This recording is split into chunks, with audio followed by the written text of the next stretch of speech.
شیرکو یروشلم کے شوار اور امارک اول کے ساتھ مصر پر اقتدار کی لڑائی میں تھا، جس میں شوار نے امارک سے مدد کی درخواست کی۔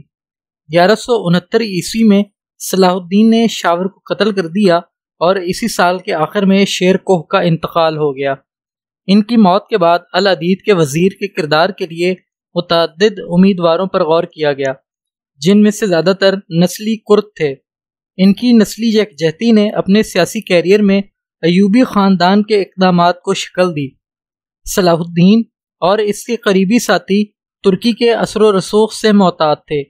ایک موقع پر صلاح الدین کے کرد لیفٹیننٹ عیسیٰ الحکاری نے وزیر کے عہدے کے امیدوار امیر قطب الدین الہدمانی پر زور دیا کہ وہ یہ دلیل دے کر مستعفی ہو جائیں کہ آپ اور صلاح الدین دونوں کرد ہیں اور آپ اقتدار کو ترکوں کے ہاتھ میں منتقل نہیں ہونے دیں گے۔ نور الدین نے شیرکوہ کے جانشین کا انتخاب کیا، لیکن العدید نے صلاح الدین کو شوار کی جگہ وزیر مقرر کیا۔ ابن اسیر کا دعویٰ ہے کہ خلیفہ نے ان کا انتخاب اس وقت کیا جب ان کے مشیروں نے انہیں بتایا کہ صلاح الدین سے کوئی کمزور یا چھوٹا نہیں ہے، اور امیروں میں سے کسی نے بھی اس کی اطاعت نہیں کی اور نہ ہی اس کی خدمت کی۔ تاہم کچھ سودے بازی کے بعد آخر کار امیروں کی اکثریت نے اسے قبول کر لیا۔ العدید کے مشیروں پر بھی یہ شبہ تھا کہ وہ شام میں مقیم زنگیوں کو تقسیم کرنے کی کوشش میں صلاح الدین کو فروغ دے رہے تھے۔ البحرانی نے لکھا ہے کہ صلاح الدین کو ان کے خاندان کی سخاوت اور فوجی مہارت میں شہرت کی وجہ سے منتخب کیا گیا تھا۔ عماد الدین نے لکھا ہے کہ شیرکوہ کے مختصر سوگ کی مدت کے بعد، جس کے دوران آرا میں اختلاف تھا، زنگی امیروں نے صلاح الدین کا فیصلہ کیا اور خلیفہ کو اسے وزیر کے طور پر سرمایہ کاری کرنے پر مجبور کیا۔ اگرچہ حریف مسلم رہنماؤں کی طرف سے پوزیشنیں پیچیدہ تھیں، لیکن شامی کمانڈروں کی اکثریت نے صلاح الدین کی مصری مہم میں اس کے کردار کی وجہ سے حمایت کی۔ اس وقت کے عربی مصادر کے مطابق صلاح الدین نے 26 مارچ کو وزیر کے طور پر حلف اٹھایا، شراب پینے سے توبہ کی اور مذہب کا لباس اختیار کرنے کے لیے دھوکہ دہی سے منہ موڑ لیا۔ انہیں اب بھی العدید اور نور الدین کے مابین حتمی وفاداری کے مسئلے کا سامنا کرنا پڑا۔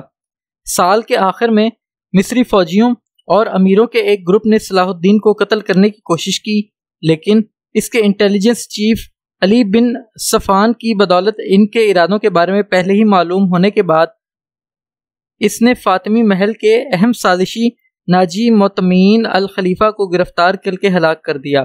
اس کے اگلے دن صلاح الدین کی حکمرانی کی مخالفت کرنے والی فاطمی فوج کی رجمنٹوں کے 34 سے 50 سیاہ فام افریقی فوجیوں نے مصری امیروں اور عام لوگوں کے ساتھ مل کر بغاوت کی۔ اگست تک صلاح الدین نے فیصلہ کن طور پر بغاوت کو کچل دیا تھا، اور پھر کبھی قاہرہ سے فوج چیلنج کا سامنا نہیں کرنا پڑا۔ 1169 کے آخر میں صلاح الدین نے نور الدین کی کمک کے ساتھ ڈمیٹا کے قریب ایک بڑی صلیبی بازنطینی فوج کو شکست دی۔ اس کے بعد 1170 کے موسم بہار میں نور الدین نے صلاح الدین کی درخواست کی تعمیل میں صلاح الدین کے والد کو مصر بھیج دیا، نیز بغداد میں مقیم عباسی خلیفہ المستنجید کی حوصلہ افزائی کی، جس کا مقصد صلاح الدین پر اپنے حریف خلیفہ العدید کو معزول کرنے کے لیے دباؤ ڈالنا تھا۔ صلاح الدین خود مصر پر اپنی گرفت مضبوط کر رہے تھے اور وہاں اپنی حمایت کی بنیاد کو وسیع کر رہے تھے۔ انہوں نے اپنے خاندان کے افراد کو خطے میں اعلیٰ عہدوں پر فائز کرنا شروع کر دیا۔ انہوں نے شہر میں سنی اسلام کی مالکی شاخ کے لیے ایک کالج کی تعمیر کا حکم دیا اور ساتھ ہی شافعی فرقے کے لیے بھی ایک کالج تعمیر کرنے کا حکم دیا۔ مصر میں اپنے آپ کو قائم کرنے کے بعد صلاح الدین نے صلیبیوں کے خلاف ایک مہم شروع کی۔ 1170 میں دارم کا محاصرہ کیا۔ امارک نے دارم کے دفاع میں اس کی مدد کرنے کے لیے غزہ سے اپنی ٹیملیر گیریزن کو واپس بلا لیا، لیکن صلاح الدین نے ان کی فوج سے گریز کیا اور 1187 میں غزہ پر قبضہ کر لیا۔ 1191 میں صلاح الدین نے غزہ میں ان قلعوں کو تباہ کر دیا جو بادشاہ بالڈون سوم نے نائٹس ٹیمپلرز کے لیے تعمیر کیے تھے۔ اسی سال کے دوران اس نے ایلات کے صلیبی قلعے پر حملہ کیا اور اس پر قبضہ کر لیا، جو خلیج عقبہ کے سر سے دور ایک جزیرے پر تعمیر کیا گیا تھا۔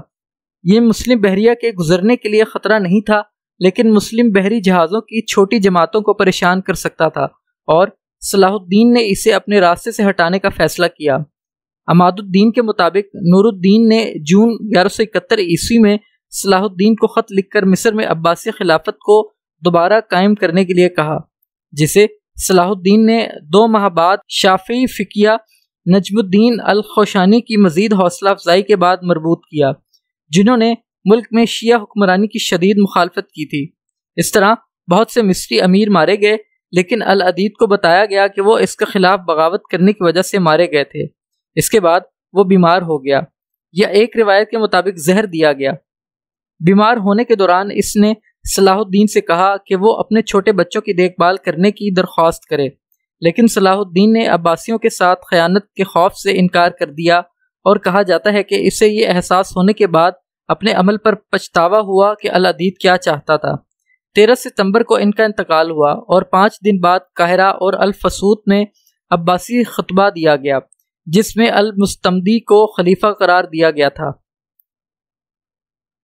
25 ستمبر کو صلاح الدین قاہرہ سے روانہ ہوا تاکہ یروشلم کی سلطنت کے صحرائی قلعوں کرک اور مونٹریال پر ایک مشترکہ حملے میں حصہ لے سکے۔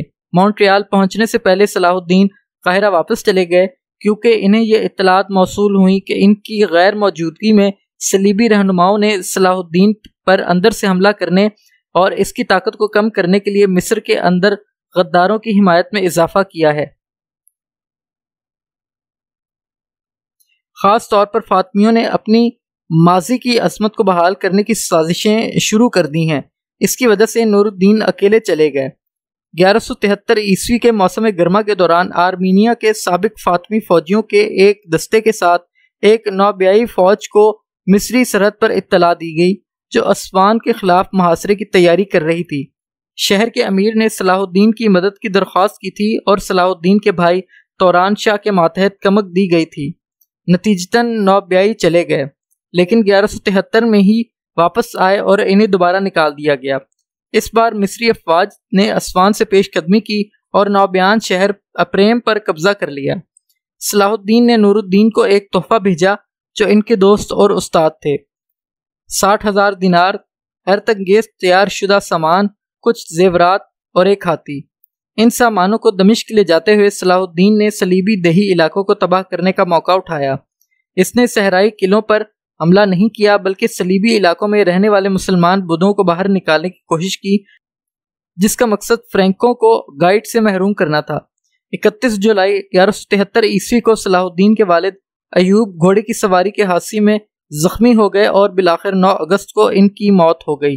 اس دوران صلاح الدین نے توران شاہ کو یمن کو فتح کرنے کے لیے بھیجا تاکہ اسے اور اس کی بندرگاہ عدن کو ایوبی خاندان کے علاقوں میں مختص کیا جا سکے۔ امید ہے آپ کو ہماری آج کی ویڈیو پسند آئے گی۔ اگر یہ ویڈیو پسند آئے تو اس کو لائک کریں اور ہمارے YouTube چینل شخصیات کو سبسکرائب کریں۔